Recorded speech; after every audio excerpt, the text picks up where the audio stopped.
Welcome to the Money and Meaning Podcast. It's the podcast for CEOs who want a life full of money and meaning. I'm your host, Kanae Corder, National Certified Counselor and the world's #1 clinical hypnotherapist specializing in turning stress and anger into a life of meaning. I created a virtual experience that allows me to have private conversations with CEOs that are stressed because they're singularly focused on money. And what I've found in my clinical practice is that if the CEO is stressed, the whole company is stressed. Am I right? But it doesn't have to be that way. And the CEO is stressed because society makes us believe the American dream is one thing, when it's just not true. It means different things to different people. And the truth is, the American dream is dead now anyway, because all it ever did was force us to chase money and compete with others, which left us stressed and unhappy. Nobody dreams of being stressed and unhappy. That's why I set out on a mission to guide my tribe on a transformational journey to make America meaningful again. So, if finding meaning in life is a high priority for you right now, let's get into today's show.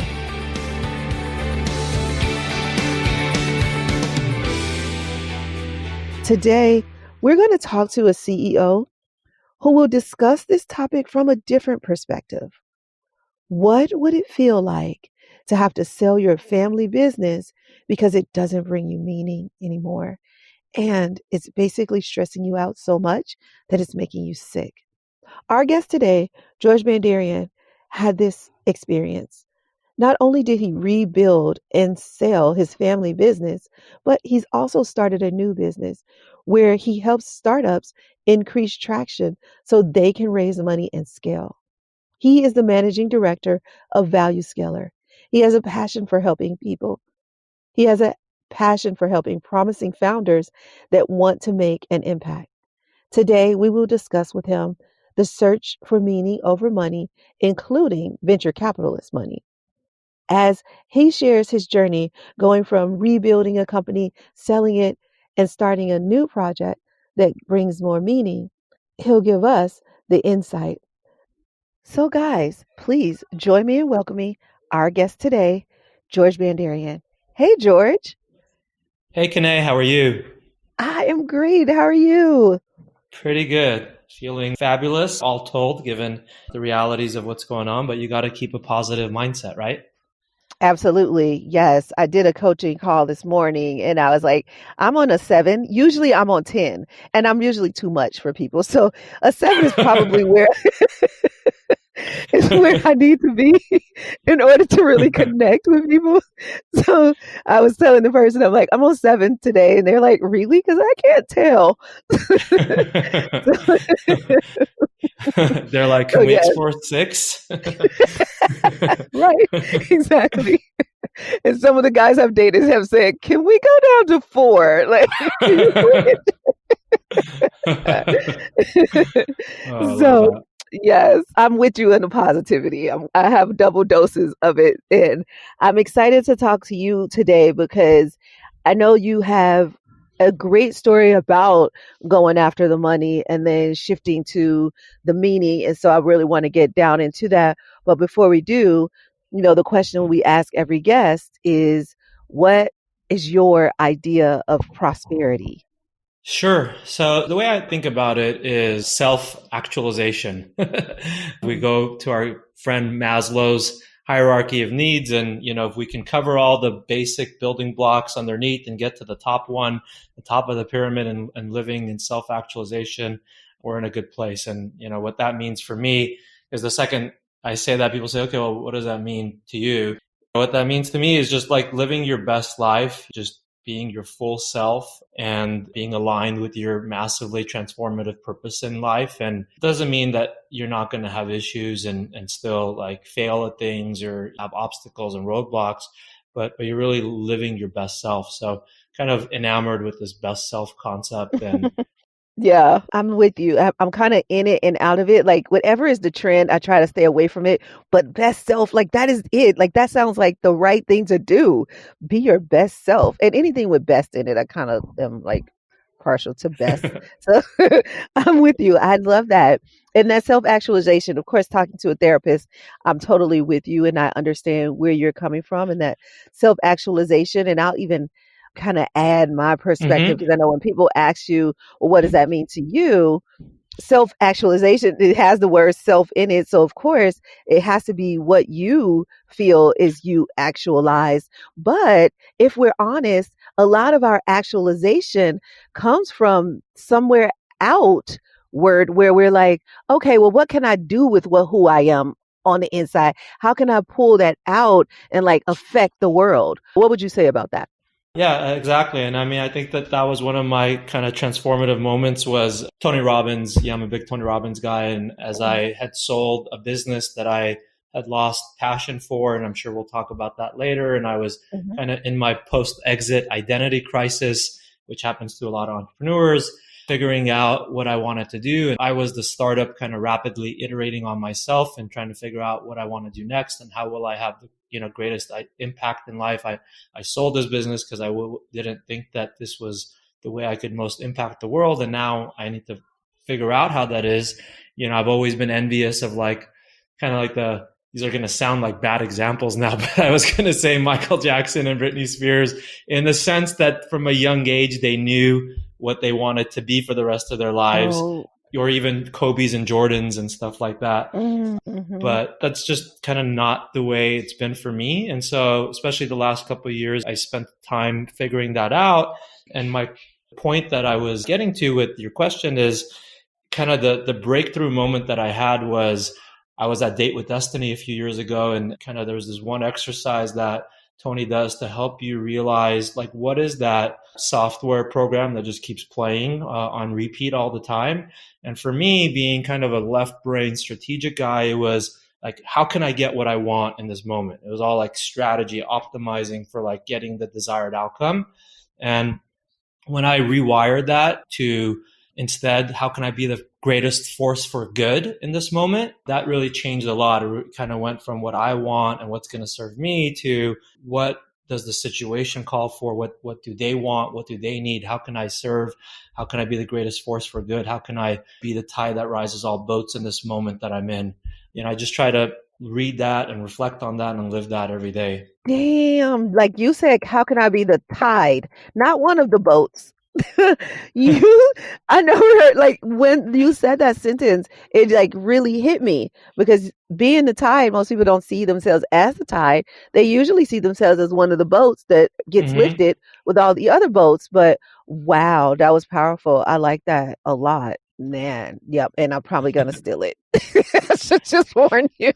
Yeah, Should no, just no warn you. problem. Go for it.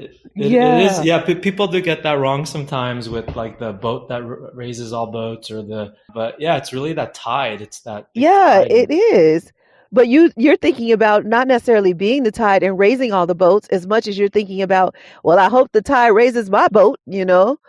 Yes, I love how you put it more so on you to be the tide, not to be the receiver of the lifting, but to Exactly. be the lifter. Yeah. Exactly. This way that I'm going to ask this question is going to sound like I'm going too far, but go with me on this.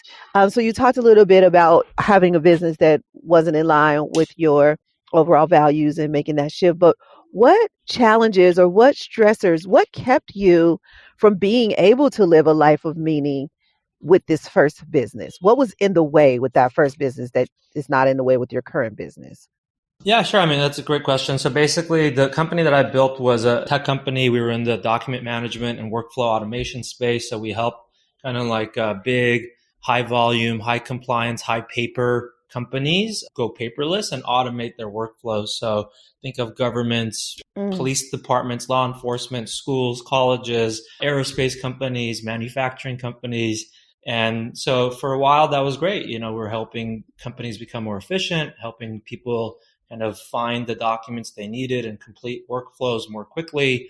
But I just kind of felt like there's got to be more to life than helping companies become more efficient. And how am I actually like when I die, like going to have made this world a better place? And I don't think it's going to be by helping automate more workflows. So certainly there was stuff that I could do outside of work. And I was doing some coaching and mentoring other entrepreneurs and just kind of had like some good innate skills for life coaching and things like that. But ultimately, professionally, I wanted to be more aligned with the areas that I wanted to work in. So that's kind of what led me to putting my mind on building it to sell and spending a few years to prepare for that, and ultimately kind of having a very fortunate scenario happen with the exit, selling to a strategic.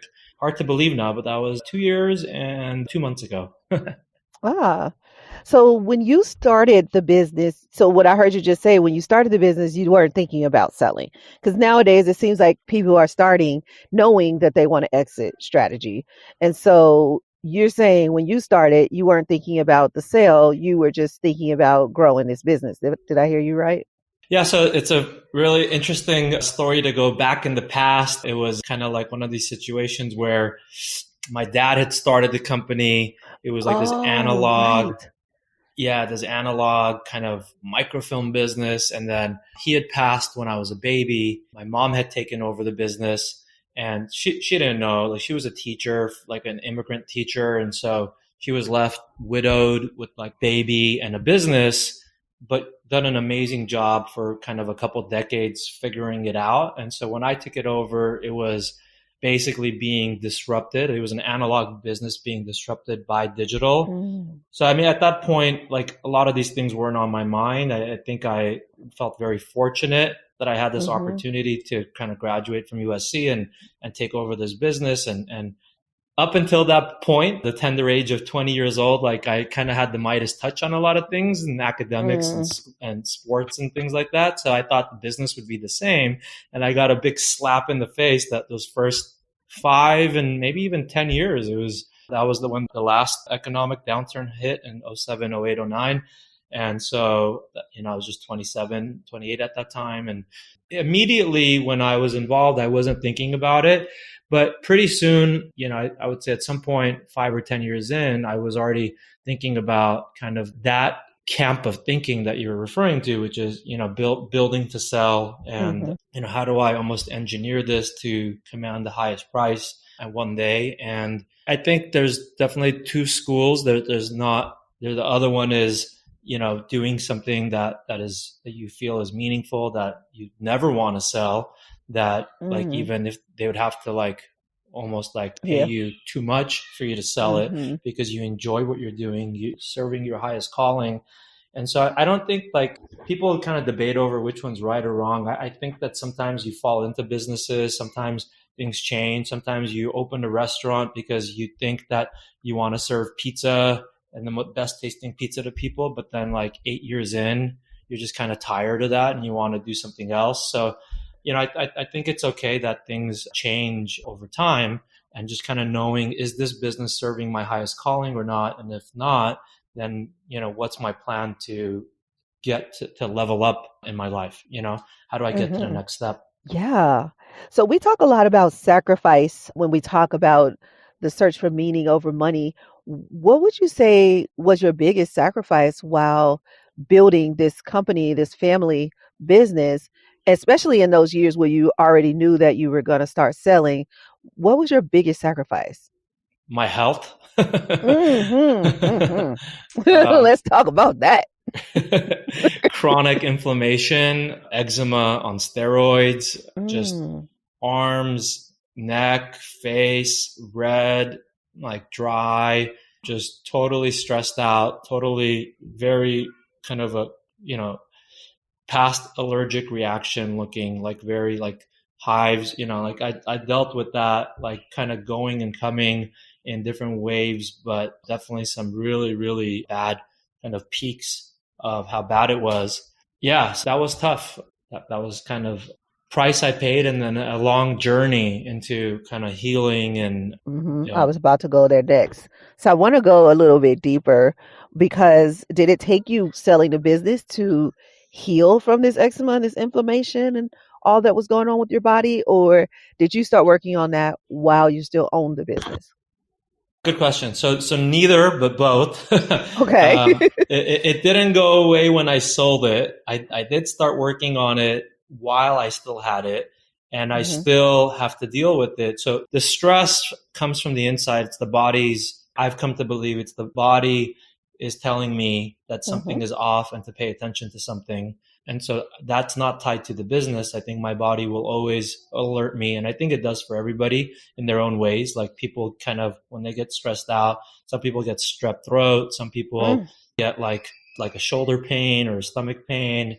So I think it just expresses itself differently for different people, but it's very similar. So this is mine. It's a very obvious one because it shows up on my body, usually on my face, and like people around me will know.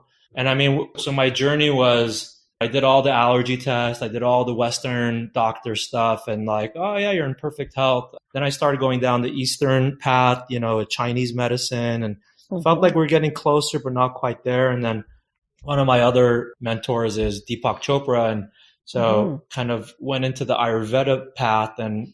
realized there's the three doshas, and my dosha is pitta.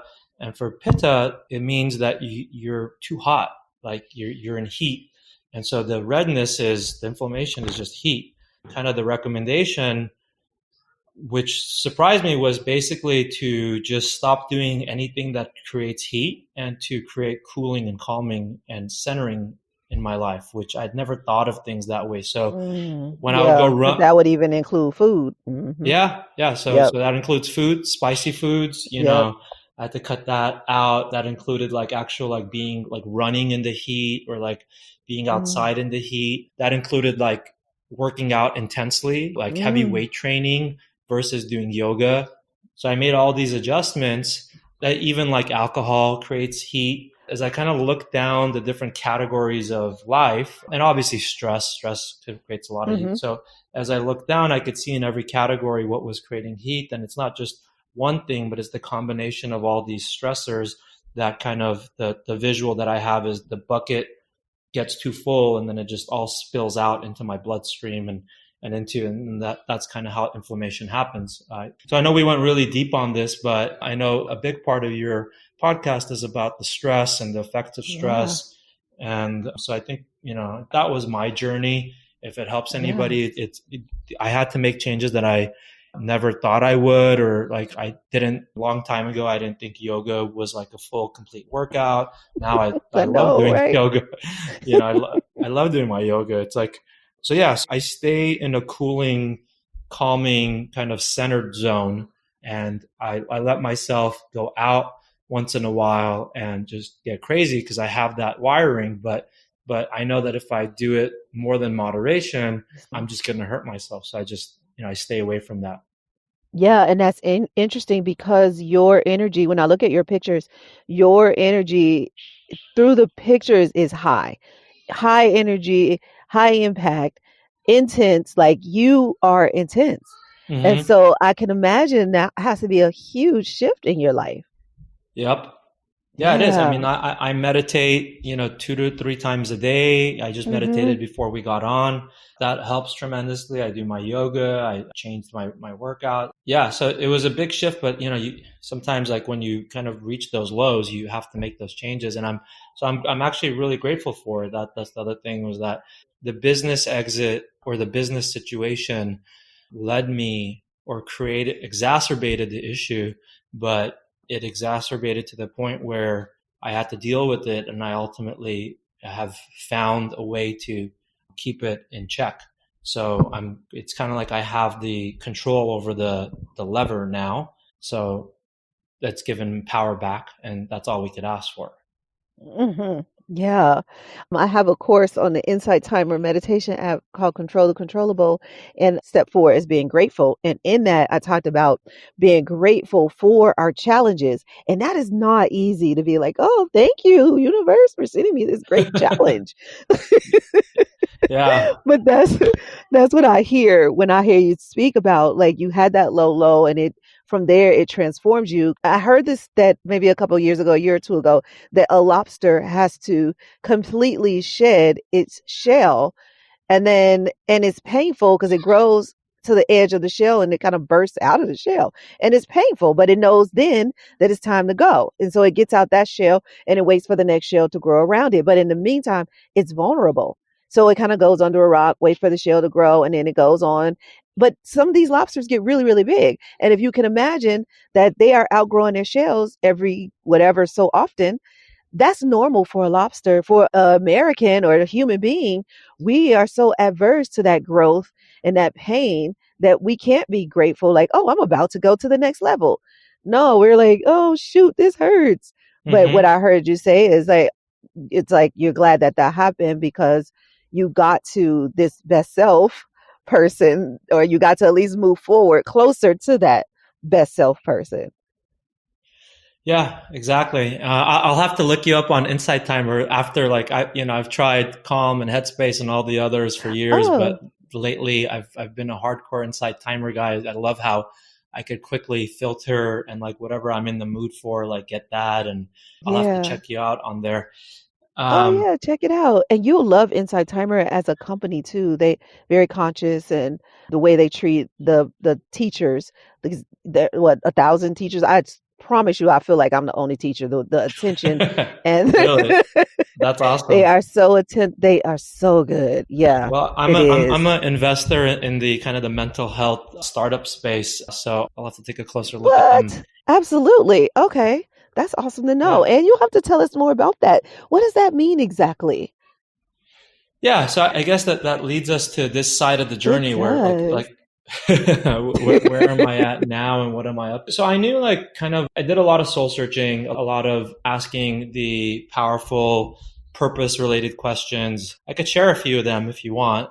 Please. Yeah. I follow the work of, like, Peter Diamandis and Singularity University, and they're really good at helping people think about the big kind of UN sustainability goals and what's your MTP, massively transformative purpose. So, like, 3 of my favorite questions from there are, first, who do you want to be a hero to? And the nice thing is, as soon as I said that, everybody's mind went to the right answer. It's a very quick way of kind of like flushing out, like, who it is you want to serve, because that's part of the problem. Like, people kind of get stuck sometimes. But if you think about, is it the inner city kid in Atlanta? Is it like the village in Africa? Is it the homeless in LA where I live? Is it the startups working on quantum computing? That's fine too. Whoever it is you want to be a hero to. And then the other 2, which kind of really get the next level, are, well, the first one is, if I gave you $1 billion and you obviously couldn't spend it on yourself, what cause would you work on? So you have to work on whatever cause, like what outcome would you try to create with that $1 billion? Kind of like, it takes money off the table and just lets you think about, okay, well, I guess I have this infinite money. Let me go do what I've always wanted to do. So for Elon, maybe that's, getting to Mars, although he actually does have $1 billion, probably. Actually has more than $1 billion. But yeah, so for us mere mortals. The Beatles said, money can't buy me love. But guess what? We are all using money to get love. It's true. I'll tell you why I know. I've learned in my almost 20 years of working in the financial and mental health industries that money and love go together, whether we wanted to or not. All of our actions are based on doing what we think will get us the maximum amount of love. Now, later in life, we begin to use money to get that love. From the time we are children, we set in motion a plan to get our parents' love, then our friends' love, next our partner's love, and so on and so on and so on. So you see, around age 14, we make a final decision on how we will handle money. And it just so happens that at that same time, we are making a decision on how we'll handle love. You might decide to be a saver. You might decide to be a spender. You may even decide to be a hero or an enthusiast. Wondering what those 2 are? Take the money mentality quiz. It will reveal how you use money to get love. You don't have to believe me. See it for yourself. Take the money mentality quiz. Go to presidentiallifestyle.com/quiz and see for yourself. It's free. and it only takes like 2 minutes. The great thing is you'll walk away not only knowing your money mentality or money personality, but you'll also know your money strengths and challenges so you can do something about them. So go ahead, take the quiz, but don't stop there. At the end, remember, give me your email address, your best email address, so I can give you some guidance to get enough love and money in your life to make it full of meaning. Go to presidentiallifestyle.com/quiz. The link is in the show notes. Now, let's get back to today's show. And then the other one is the other way, which is, and this one's really interesting. I want to get your thoughts on this one, maybe all of them. But if I told you that you weren't going to make any money, you weren't going to be successful no matter what you did, at least not financially successful. So I'm taking success and money off the table. Then what would you do? I would talk to people every day like this. There you go. This was it right here. Yeah. Yeah. So you're living your purpose because you know that no matter what, that's how you can have the most impact. I find that those 3 questions help. And so in my journey, I boiled it down to basically 2 things. One is, so I feel like the purpose of my life is to, and we talked about it in the beginning, but to inspire transformation so we live the best version of ourselves with health and happiness and prosperity. Kind of the key part of that is like the best version of ourselves. I just feel that in general, when I look around for a variety of reasons, people are walking around not quite like zombies, but like, and sometimes that's how I see it in my head, is like, we're nowhere near 100%. Some people are at 10, 25%. Some people are at 50, 60, 70%. Others are like really working on it and learning and trying hard, and they're at 80, 90, 100%. I'm not saying I'm at 100%, but I strive for that. And I just think it's a shame if a life is lived and that person didn't get to live whatever was the best version of themselves that they could have. So I'm just super passionate about that. Yeah, that is so good. And I have the gift of insight. I tend to see what people don't see in themselves. And if they are open, I used to just tell people what I saw, and then sometimes people can't handle it. But if they're open, then I'll share, because I think sometimes we can't be our best selves because we can't see ourselves. And sometimes we'll need somebody to hold that mirror up to us and say, well, this is what I see when I look in your mirror. And they're like, oh, is that what you see? Because we can't always see it. Yeah. So wait, I want to ask you something. I got 2 of the 3. I might have missed the 3rd one. So who do you want to be a hero to? And I got, if I told you you weren't going to be financially successful, what would you do? What was the 3rd one? Did I miss it? Oh, if you had $1 billion, what would you spend it on? Oh, that's right. Yes. Yeah. Okay. Yes.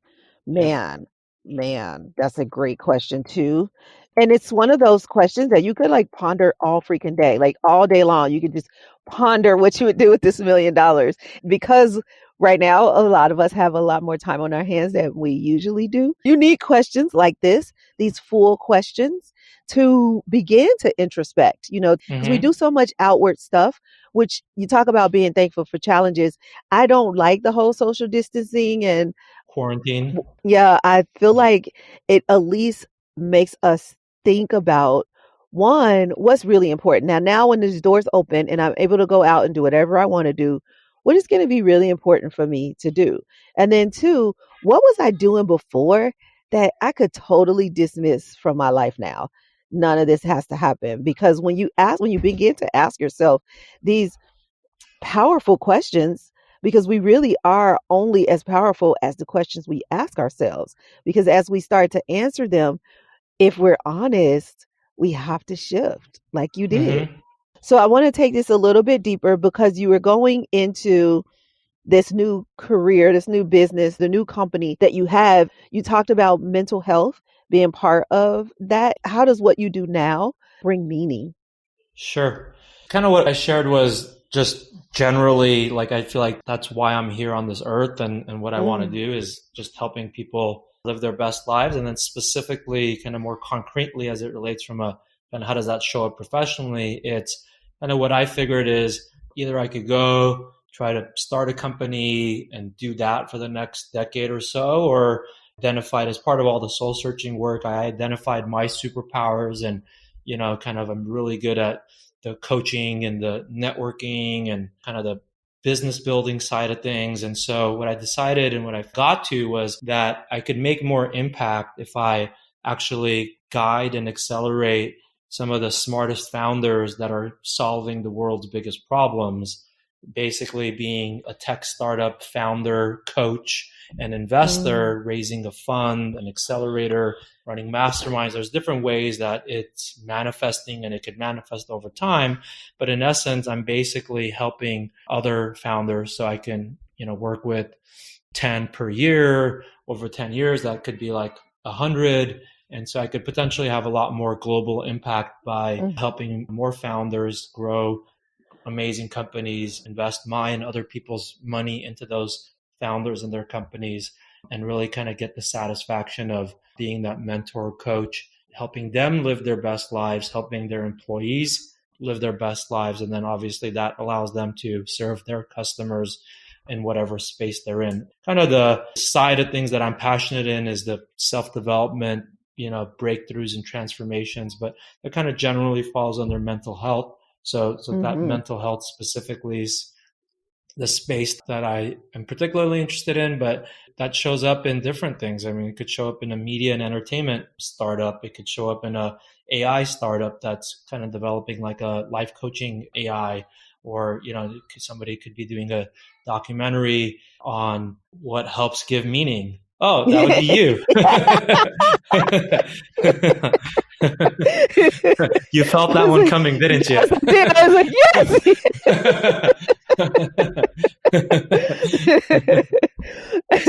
That was good. And I stole this sentence off of your website. You just said it, but I loved the way you said it on your website, that you said, I'm on a mission to create venture fund where we help amazing founders build and scale successful companies that make the world a better place. And it's so much in that sentence. And let me tell you the number one reason why I loved it so much. Because there are people who found businesses who have great ideas, brilliant ideas, but are not really prepared to build and scale them into what could be considered, a successful company. But if they could make the world a better place. So they need to partner with someone like you who can do that, because that gift that they were given weren't building and scaling. That wasn't the gift.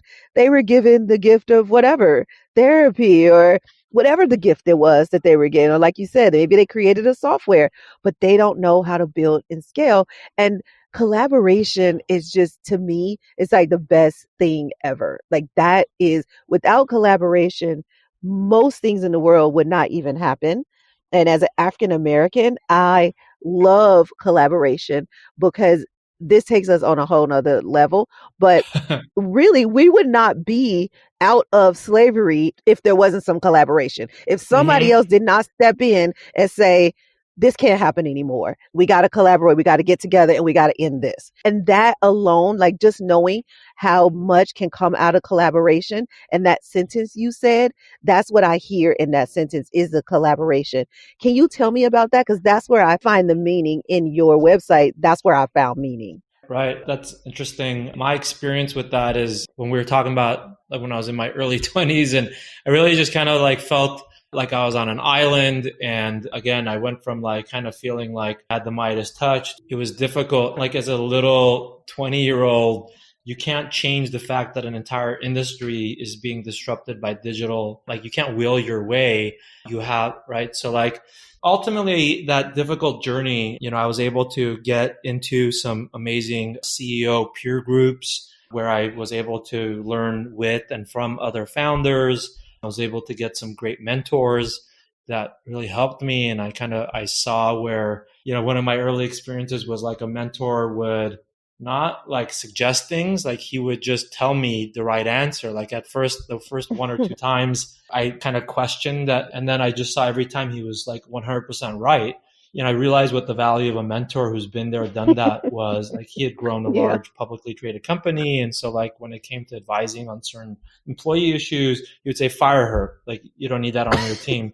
And then I'd be like, what? But, like, let's give her a chance. And, like, maybe, like, Yeah. she'll stop being an alcoholic. And he's like, fire her. Right. Yeah. So, Yes. so that's part of my motivation now, is as we're building this fund and accelerator and mastermind and working with founders, it's really myself and having a whole kind of team of mentors and advisors that can help them and provide them community along with other founders, so that they could go through that journey together and not feel alone and on an island like I did when I was working on something big. Yes. And many CEOs, many founders, have that feeling, especially if they are solopreneurs. But even as you build a company and you have employees, and you still feel like you're on an island until you, like you said, connect with mentors and get in that peer group of other people just like you, so you don't have that lonely at the top feeling. That's so true. Exactly. Yeah. So we're coming towards the end of our talk, and I'm like, no, I don't want to go. So I feel the same way. So we have another question that we ask every guest. But before we go to that question, I think the question I want to ask you is around, how do you fund these startups? Are you getting money from other places? Is it all your money? How does this happen? Because then I have a follow-up question to that. Yeah, that's a great question. So yeah, we're building a $10 million seed fund. We have different investors and family offices that are putting money in to the fund. And then the fund invests in a portfolio of startups that we believe have kind of high growth potential and are kind of venture worthy, and that they're amazing founders that could have the potential to create the next unicorn, if you will. We want to find those badass rock star kind of high potential founders that have an idea, a good idea, and have validated it, have some customers or some data. And we can kind of dig into a number of parts of these, but especially kind of in this climate right now, as we're in the middle of COVID-19, it's more important to have more validation and data, given the kind of the investing climate. Yeah. So then my follow-up question to that is, how particular are you about the people who invest in your fund? How do you kind of vet them? What do you look for in an investor? Sure. So, investors invest for different reasons. For some, it's primarily the financial, and it's kind of the main thing. That's what made me ask. And some of those might want to go with a different fund if all they care about is like getting the highest return. I think with our focus around kind of the entertainment and media and the kind of and mental health and using entertainment and media for good. We don't just want another streaming service. We don't want just like another game that's a bunch of like killing each other. There's plenty of people that will fund that. Yeah. We want something that's going to teach that kid something that's going to make their life better. If it's a show, like, again, like, how does this like make life better? And listen, we all need a little Tiger King. So, when that COVID hit, like the Netflix just timed that perfectly. Like, everybody just did need to just disconnect from reality and go into the wild, crazy world of Karen Baskin, whatever her name is, and Joe Exotic.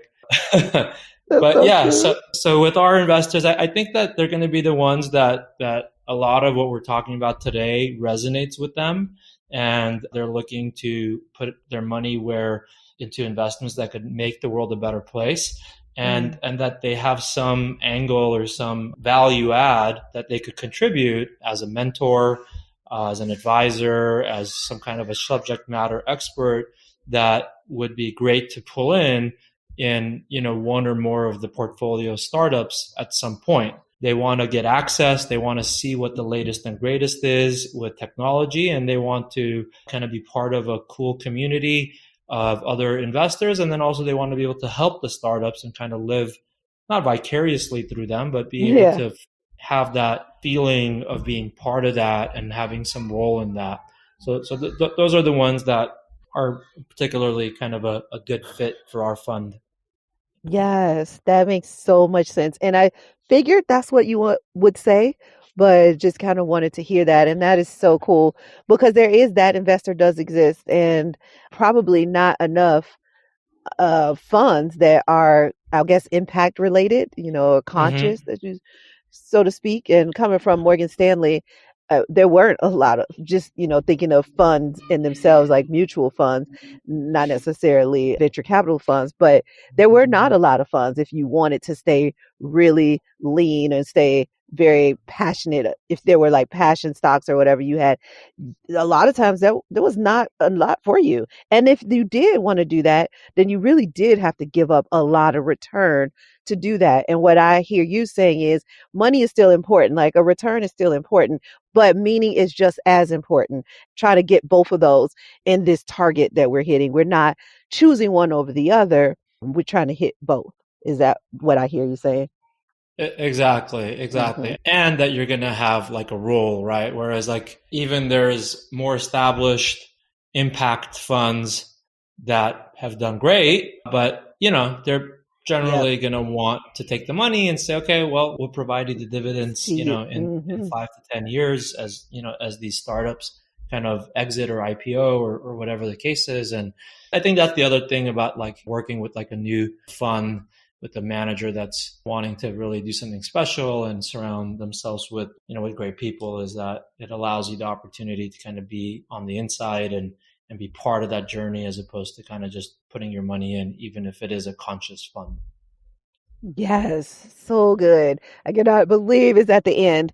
And what's so funny is this is really funny. The first two people who reached out to me are the last two people I'm interviewing. The person I interviewed right before you and you were the very first two people to reach out to me. And what I find very interesting is both of you went outside of my process. You reached out to me on LinkedIn and he actually had his assistant call me on my cell phone. I was like, how the heck did he get my cell phone number? But but however, both of you have such amazing stories, like really good, that whole like money to meaning journey. And so really good stories. I'm so glad you went around to get right back to to me here eventually. I'm so glad you took the time to pour into what you had, because the reason why you were the one of the last interviews is because you had a bunch going on and you really had to put that first, but this project was still important to you. So I truly appreciate you taking your time out to share with the CEOs, the entrepreneurs, and even the employees who are going to be listening to this interview, because it's so rich, it's so full, and it's so meaningful. So thank you. Thank you. It's been an honor, and it's been totally fun to chat with you. It is. And I have one more last question for you. But Sure. before I ask you the last question, if anybody wanted to reach out to you, if they wanted to see if they were a good fit for your fund, if they wanted to just, see what you're up to, how would they do that? Yeah, sure. If somebody's got a startup or something that resonated from our chat, as long as I'll share my Calendly link. And as long as you're super clear about kind of the nature of your request and it's not, it's what it's meant to be, you're more than welcome to contact me. And so it's just Calendly /GB2, my initials. And I assume you'll put Yep. the link in the show notes as well. Yes, I will do that. Absolutely. I want to say that a lot of the CEOs we've interviewed have been EO and Hmm. so generous. You guys are so generous. But that's all I want to say, because your Calendarly link, wow, that is so generous. And wow, that's all I have to say about that. Extremely generous. So thank you. But so my last question is, what is the best advice you've ever received or the advice you wish somebody would have told you? I think the recent big one was the one that I shared earlier about kind of that transition of that code in terms of going from how can I get what I want to how can I be the greatest force Mm, for good, and then the other was around the MTP questions, the massively transformative purpose questions. So, I think like those two combined has been, I think, kind of the most valuable thing for me lately. So I'm happy to go back into yeah. that. but No, we got it. If those are this, okay. those are that. Yeah. Yeah. Ah, awesome. Well, thank you so much, George. I look forward to, man, like, this is not our last conversation. This is just the Happy to first. chat again. Great. So, guys, thank you so much for listening all the way to the end, being a part of this meaning over money conversation. And I look so forward to seeing you guys next week. This is going to be a really awesome project. We have so many great CEOs pouring into you, and I hope you appreciate it as much as I do. So I'll see you guys next week. Thanks for joining. Hey, before you go, I'm wondering, are you a CEO who is starting to feel like it's time to manage your stress rather than just tolerate it? Have you gotten to a point where you rather be appreciated for who you are rather than what you've done according to society's rules? Would you like to enjoy your success with less stress? If this sounds like you and you're interested in seeing if you're a good fit for working with me and my team over here at Presidential Lifestyle, then here's what I'd like you to do. I invite you to head on over to presidentiallifestyle.com and book a private conversation with me. It's not free. My time is valuable, just as valuable as yours is. And for that reason, I'm going to pour into you for about 45 to 60 minutes. You pay a small fee in exchange for a lot of love, so we can get to the bottom of what's stressing you out right now. I'll listen to your goals, accomplishments, and even your challenges. And I'll tell you more about me and my process too. You'll get to ask me questions, and I'll give you a few tips and resources that you can start using immediately to reduce your stress. It'll be worth your time and your money. I promise you that. At the end of our call, if we believe that we can work together successfully, I'll share with you the fastest way to get to where you want to be using my program. At Presidential Lifestyle, we help CEOs all over the world navigate through stress and turn their money into meaning. To see if we can help you do that same thing, head on over to presidentiallifestyle.com or simply click the link in the show notes. All right, go now. I'll see you there. Talk to you sooner. Thanks for listening all the way to the end, my Prosperity Pro. I want to stay connected with you. Here are 4 ways. Pick the one that works best for you if you want to stay connected with me. 1. If you have any questions, I'd love to answer them. Send them to podcast@presidentiallifestyle.com. I'd love it if you would make a 1 or 2 minute audio message and attach it to an email. That'd be the easiest way for me to get it. Ask me anything about creating a life of meaning over money, and I'll get you an answer. Remember, the email address is podcast@presidentiallifestyle.com. 2, subscribe to this podcast and share it with your friends, because you guys might want to have a discussion about it, especially if they're a CEO who wants to shift from the old American dream to a life of meaning. 3, we try not to have any sponsors on this show unless they are truly in line with our values. I mean, really a good fit. So that means we fund this podcast ourselves. I'd like you to take a look at our resource page to see if there's any products or services that we recommend that are right for you. If not, no worries, maybe later. If so, please use our affiliate link to purchase. Thank you in advance for doing that. You are such an amazing person. Okay, 4 and last. If you want to know what's happening over here at Presidential Lifestyle and you want us to email you the update, then go to presidentiallifestyle.com/blog/now. And you'll see the current updated blog for the week, but you'll also see a link to subscribe to that blog.